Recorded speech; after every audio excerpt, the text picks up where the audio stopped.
Assalamualaikum warahmatullahi taala wabarakatuh. Okey, hari ini saya nak tunjukkan tutorial macam mana untuk kita buat Google Meet menggunakan Telegram. Okey, selain ianya mudah, ianya juga sangat-sangat menjimatkan data kita. Okey, kita sebagai guru macam mana untuk kita gunakan Telegram ni sebagai Google Meet. Okey, first kita mestilah mempunyai Telegram yang version 2.8x64. Okey, sekiranya kita tidak mempunyai version ini, kita mestilah pergi ke Telegram desktop. Kemudian kita pergi ke Get Telegram for Windows x64. Kemudian kita just install macam biasa, macam saya dah install. Dan bila kita dah ada version yang ini, kita terus sahaja pergi ke grup kelas kita. Okey, tapi kita mestilah setting grup kelas itu sebagai admin. Kita kena pastikan yang kita adalah admin kepada grup itu.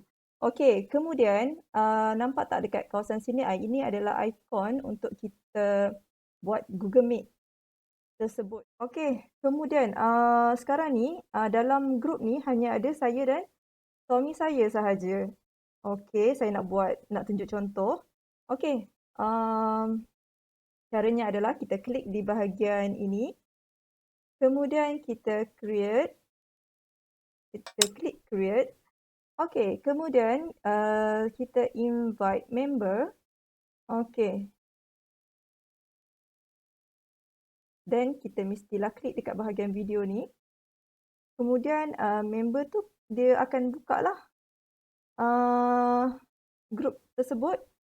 Okey, nampak bila dia dah buka grup, dia akan timbul dekat situ join join. Okey, kemudian kita klik join. Okey. Bila kita dah klik join, kita terus je buka kepada kamera dan kita share kamera. Kita klik share kamera. Okey. Sekarang dua-dua dah ada. Okey, sekarang dua-dua dah ada. Okey, dua-dua dah buka Google Meet. Okey, maksudnya dah ada seorang anak murid. Okey, kemudian kita boleh live macam biasa. Okey, bila kita live, terus sahaja anak murid kita boleh dengar. Dan apabila kita nak share kita punya bahan, okey, macam mana kita nak share kita punya bahan, kita pergi dekat share screen. Okey, tapi sebelum tu kita mestilah buka dulu bahan yang kita nak buka. Contohnya bahasa Arab tahun. Okey, contohnya saya buka buku bahasa Arab tahun 4. Kemudian saya pergi dekat bahagian ini macam Google Meet juga. Kita share screen, kita klik share screen, kemudian kita buka di sini. Okey, dan kita klik share screen. Okey, kemudian dekat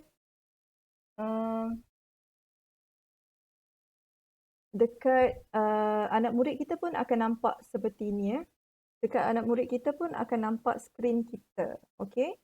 Kita boleh kecilkan sikit kita punya buku ni. Jadi dekat anak murid kita tetap dia tak bergerak Dan dekat kita boleh nampak paparan buku teks di situ dan kita boleh nampak anak murid kita di sini. Okey, yang sangat mudah macam tu je setting dia. Tapi pada permulaan kita kena pastikan version Telegram kita tu betul dan juga kita kena install lah. Okey, itu saja. Kemudian kita bolehlah buat Google Meet, kita bolehlah mengajar seperti biasa. Okey. Saya rasa sampai di sini saja tutorial saya kali ini. Semoga ianya bermanfaat untuk semua. Assalamualaikum warahmatullahi taala wabarakatuh.